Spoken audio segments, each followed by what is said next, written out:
Come with us as we watch the documentary that we worked on in Italy with the World War II Foundation.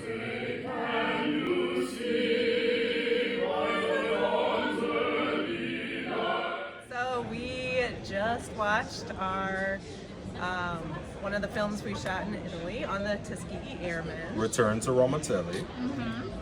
And it's the premiere. We're in DC. The Washington, D.C. And the airplane that the Tuskegee Airmen flew is right behind us. So what do you guys think? We saw like a lot of the footage that we shot in Italy, so what's it like?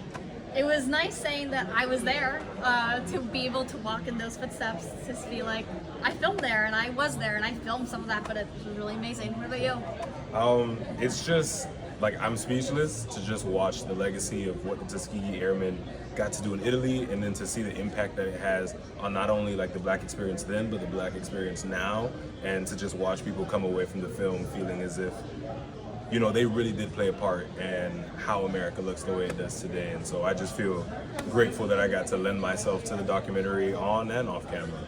Tuskegee Airmen, that would be Italy. And the legacy over there still resonates today.